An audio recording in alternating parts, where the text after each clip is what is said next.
But Mm. okay, now we are officially live. Woo! All right, sorry everybody for the delay, having some technical difficulties. But we are here with Jason Russell from SDC Core to talk to us a little bit about free flying and kind of how to get in. Yeah, moving to you in Colorado. But we are excited to kind of get some knowledge on how to get started, where to get started, how to stay safe getting into free flying. Cool. So the basics of free flying, or how to get started free flying.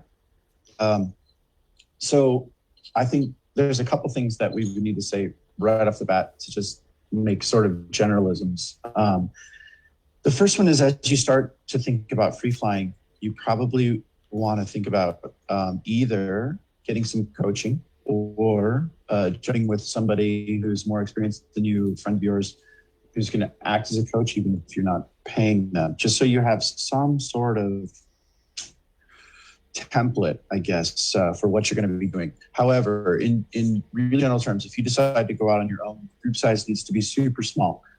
So when you skydive, super small to me means a two-way or at most a three-way that you're gonna go skydive with.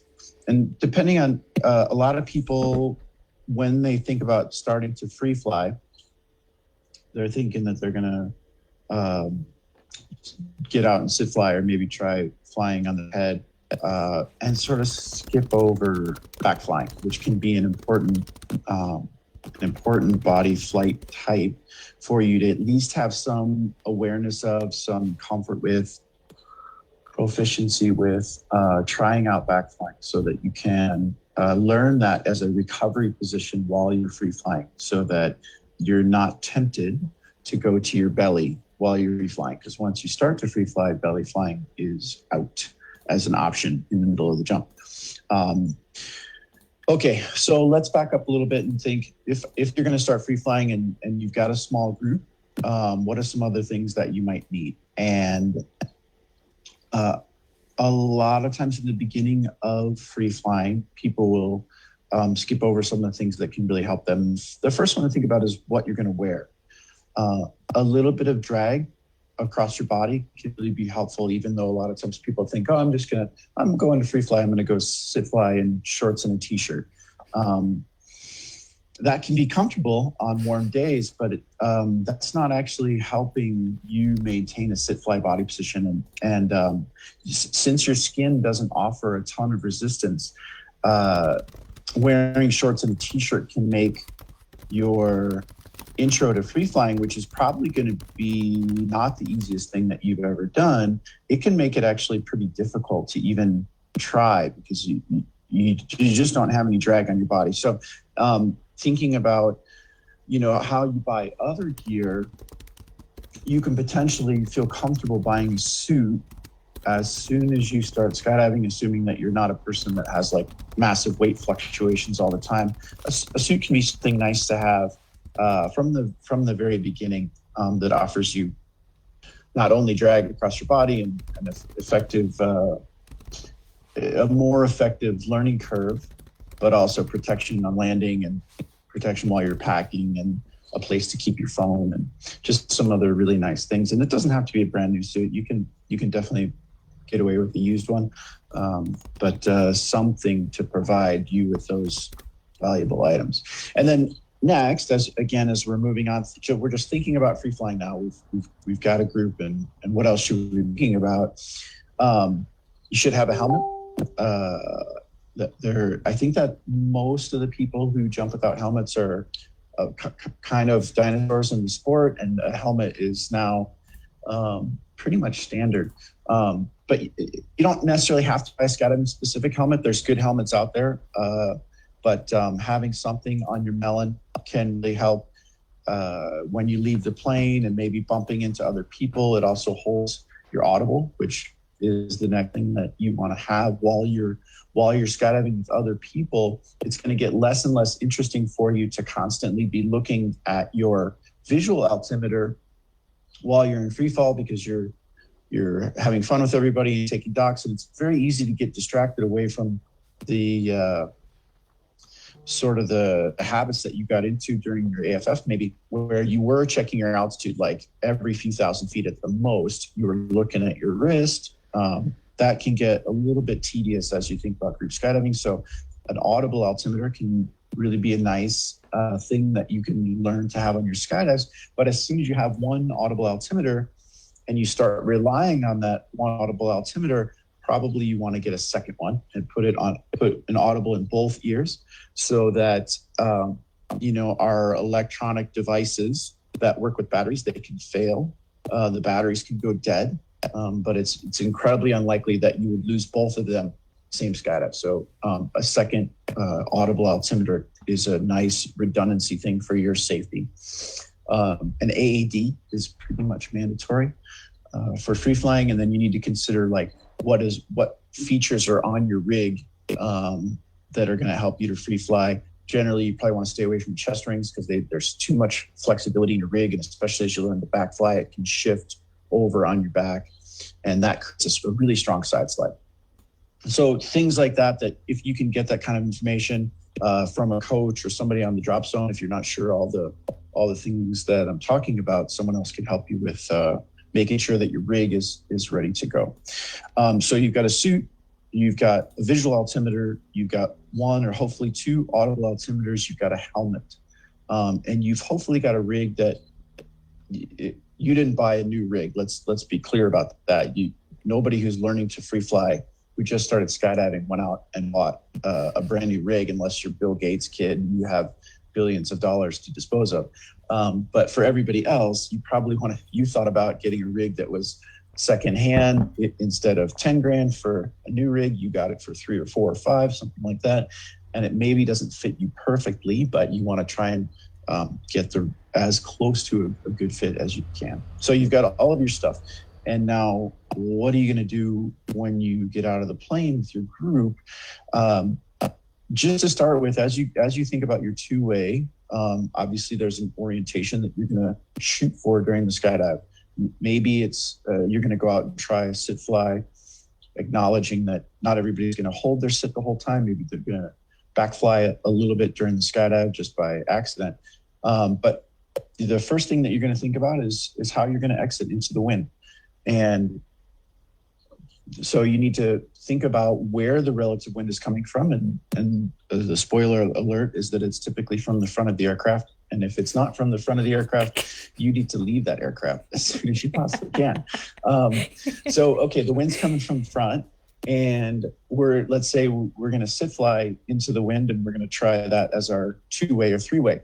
Somehow you need to position yourselves in the plane so that you get into a sit fly position as you exit, so that you're sit flying into the relative wind. So that's a good thought experiment. I won't take anything away from your coach, but no matter what you do in skydiving, whether you're belly or back or head up or head down, your exit should be the relative wind. So it's a good idea to start thinking about where that's coming from and how to position your body into that.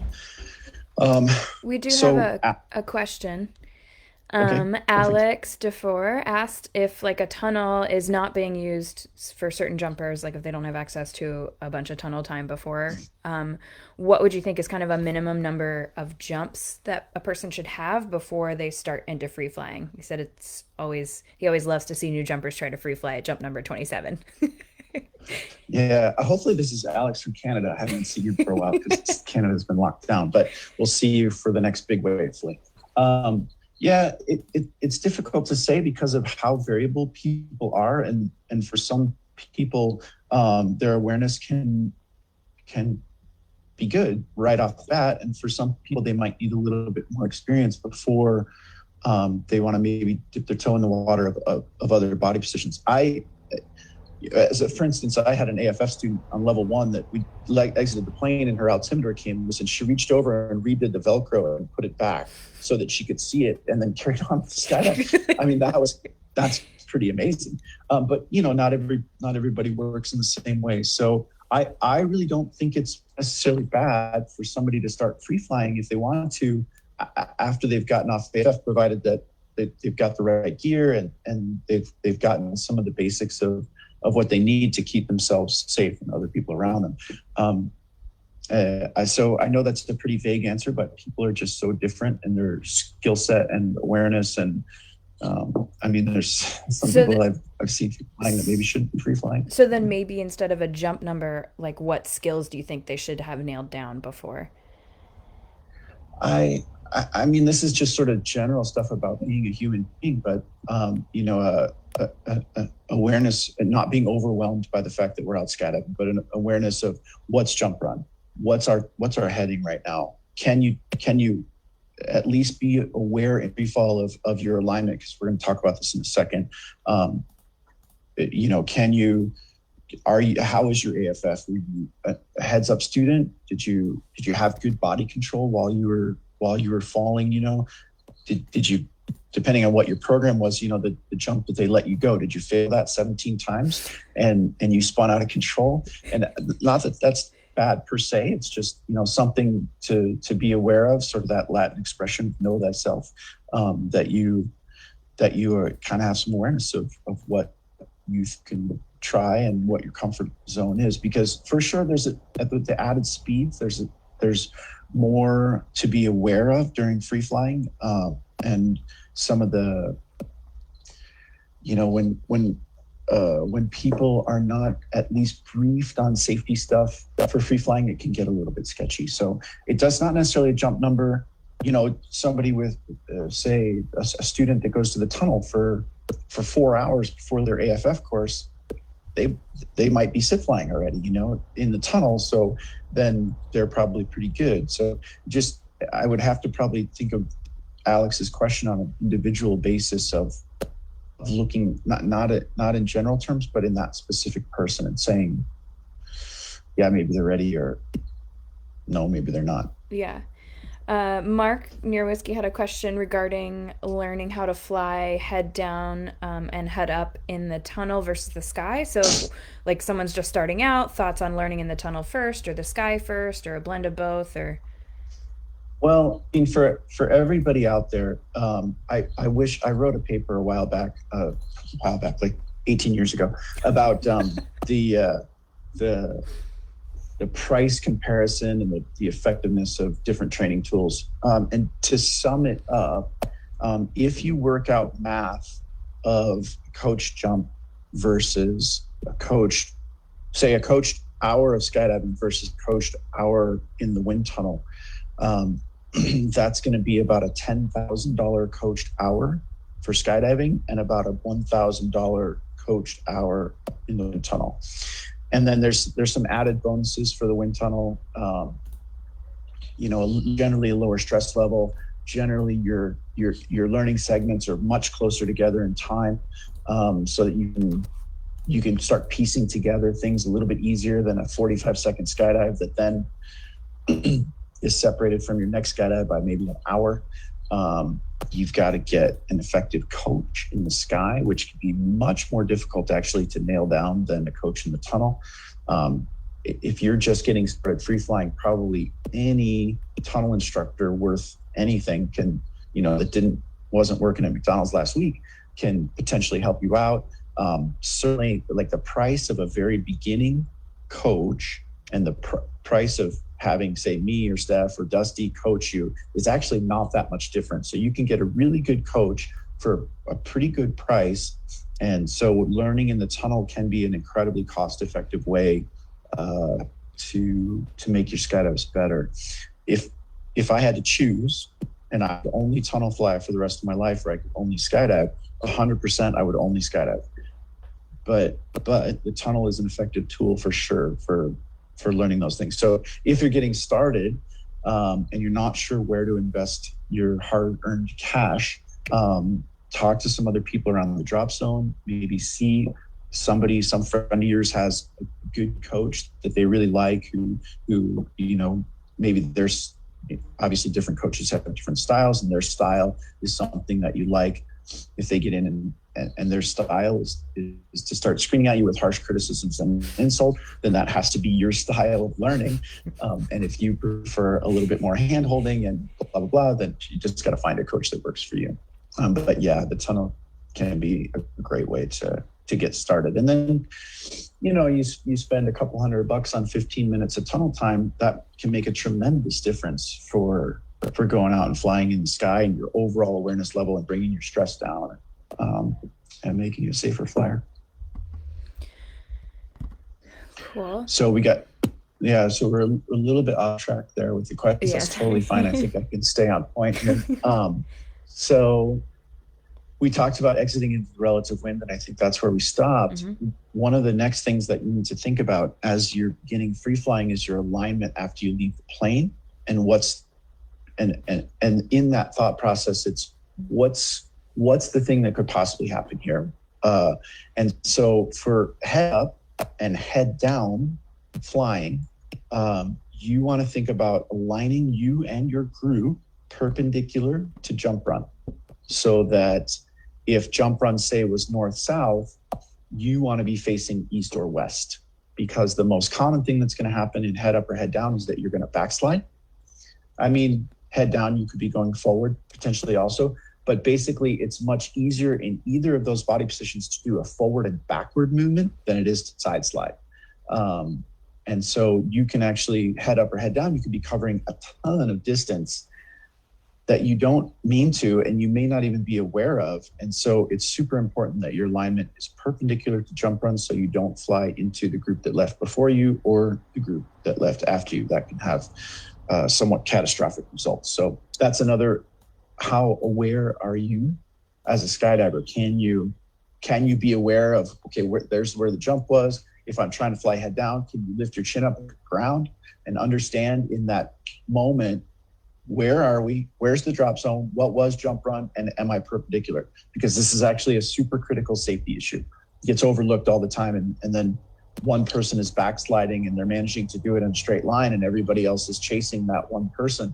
And you end up, opening up on top of another group, which gets super sketchy. So your alignment in free fall, head up and head down is perpendicular. If you're on your back, now you want to be parallel to jump run. And these are going to be mostly solo skydives when you learn to back fly. People who are proficient at free flying are not usually super stoked to go back fly for the whole skydive. So the reason that you want to be parallel to jump run is that it's so easy when you're on your back for your rig to shift over and create sort of a corner pocket where your rig hits your back. And then that forces you into a super strong side slide. And so now if you're perpendicular alignment to jump run, you're side sliding actually up and down jump run. And it's much more difficult on your back to make progress one way or the other along your long axis, basically along your spine. It's much more common that you would side slide. So it's the same idea as far as your alignment relative to jump run, so that you don't move into other groups, just a little bit different application as the most common movement type comes into your thought. So, okay, so you got out of the plane, you exited into the relative wind, you aligned yourselves properly, and now what do? Hopefully you guys are trying to touch each other.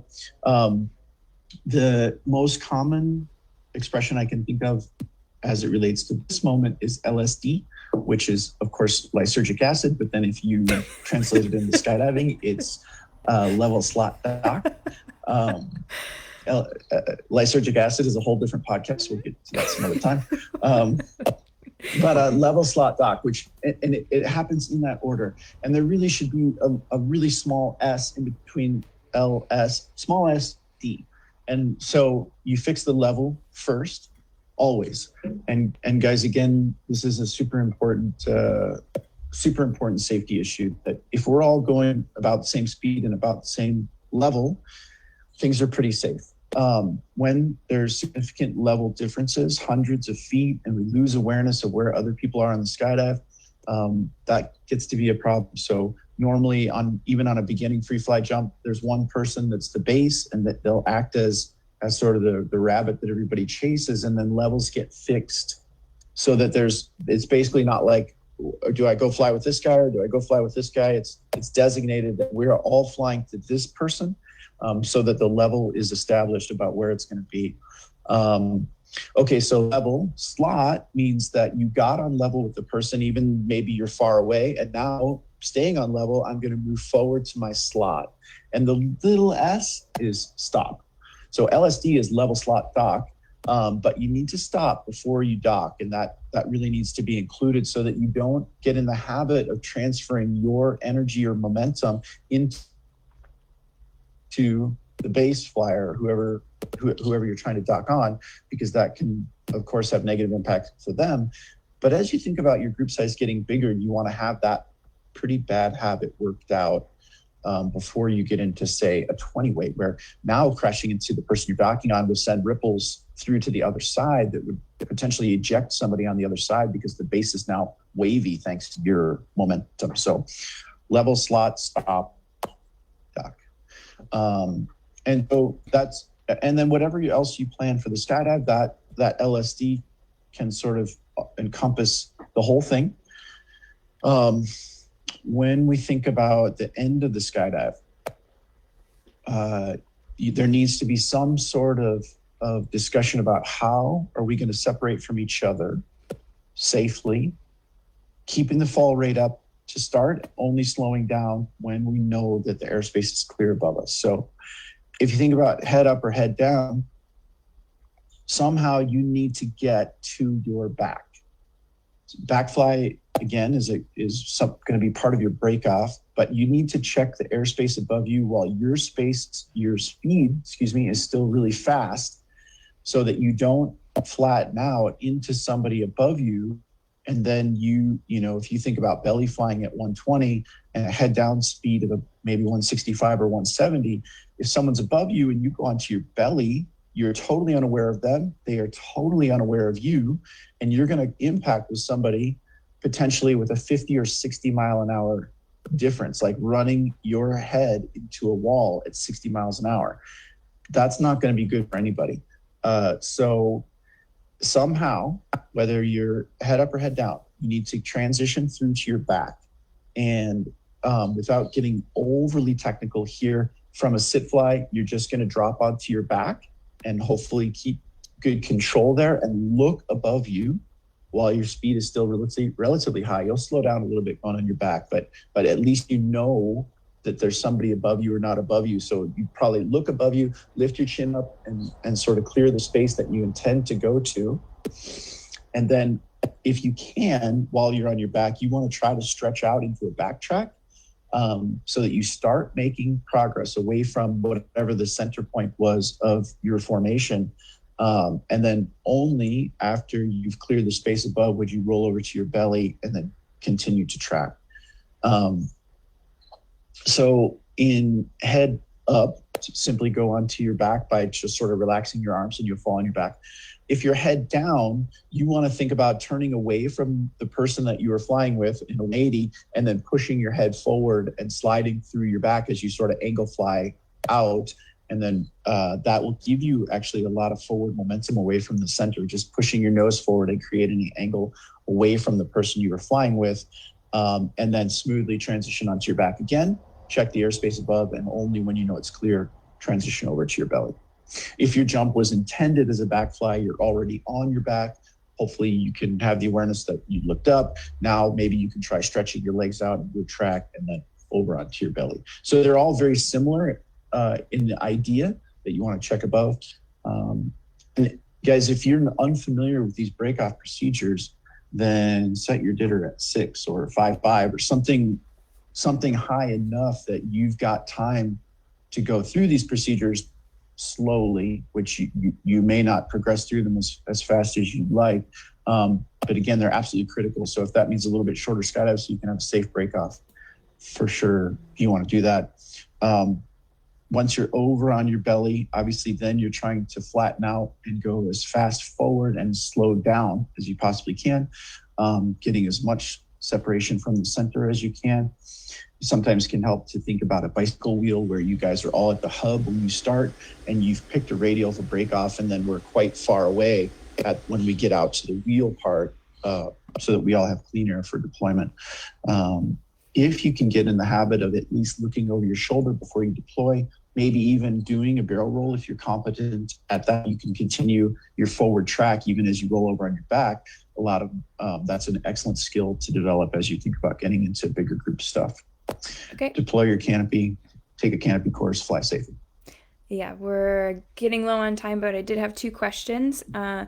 One, Mark had another question about when learning head down, how it's, I don't have it directly in front of me anymore, but basically how it's really screwed up mentally to try and visualize that. Do you Mm, have any tics, like tips or tricks to work on, it being reversed and like on the ground?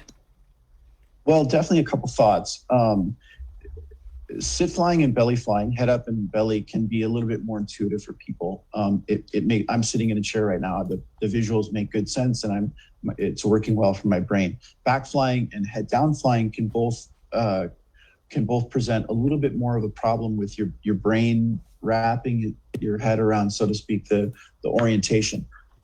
In both of those things, I mean, if you're learning in the tunnel, having a coach stand behind your head, which forces your jump to look at them, to get signals and chit chat or whatever they want you to do, that's normally where people are going to want to coach from, when you're on your back. And then when you go on your head, your coach should also be on their head. Otherwise, the communication process can be pretty slow, pretty difficult. And if you're talking about the tunnel, Mark, I'm not sure if that's the thrust of it, but you get down and grab the net, you go up on your head. If your coach flips up and gets their head on the net right then, that allows your mind to sort of neglect all of the other stuff that's going on and just focus. Just like I'm looking at Tracy here on my screen, it looks very similar like that. But now, even though the world is upside down, she and I are oriented the same way, and so our communication can be pretty good. Trying that on your own is at least in the wind tunnel, is just not something I would recommend. You can have a spotter in there, but there's so many things that are probably going to need to be fixed.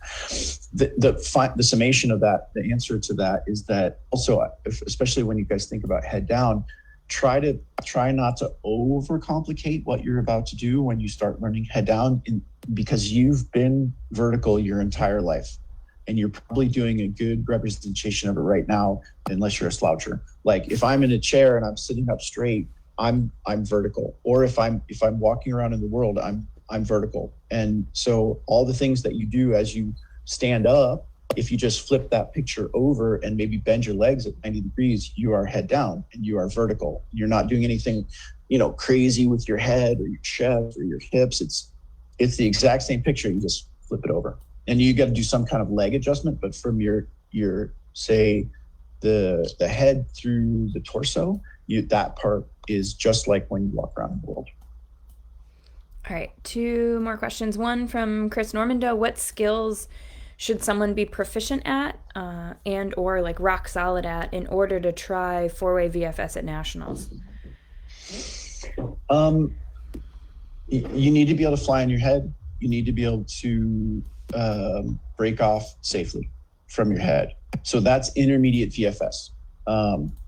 If you can fly in your head, and when I say fly in your head, I mean fly stable and take docks. And you've learned a safe breakoff procedure, which again typically is turning 180 and going away.